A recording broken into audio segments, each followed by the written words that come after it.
Everyone in America is awaiting the committee's final selections and seeding for this year's tournament.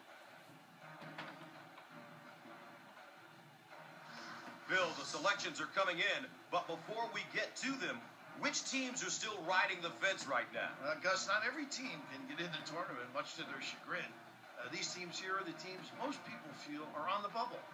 All of these schools certainly had great season, and the committee will have to make some very tough decisions.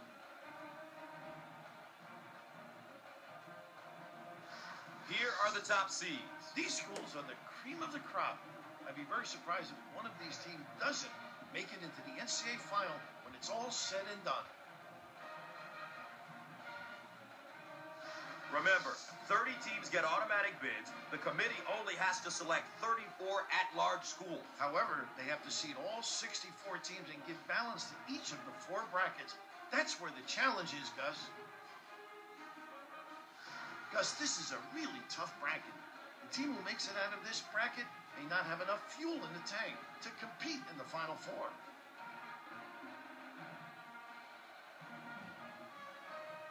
Now let's take a look at the 16 teams in the East region. Some of the most exciting games are in the 8 seed versus the 9 seed. It's usually between 2 evenly matched teams. I can't wait to see this region's 8-9 matchup.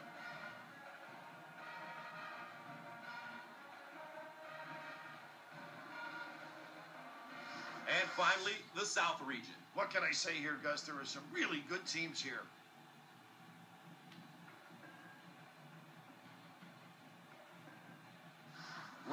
It appears as though the power conferences are well spoken for. While you'd like to see some of the smaller programs get into the tournament, it's hard to penalize a team that finishes 4th, 5th, and sometimes 6th in a major conference.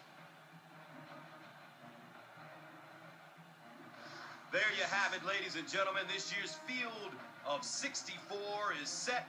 What are your thoughts, Bill? Gus, of course, there are a few notables who are not going to be in the tournament. I think you should keep an eye on these sleeper schools, and my predictions for schools that will be one and done. There always seems to be one region that appears to be tougher than the others. Lastly, we have the team that many people feel will be the team to beat. Ladies and gentlemen, boys and girls, I hope you enjoyed the NCAA Tournament Selection Show on CBS. For Mr. Bill Raftery, I'm Gus Johnson saying so long.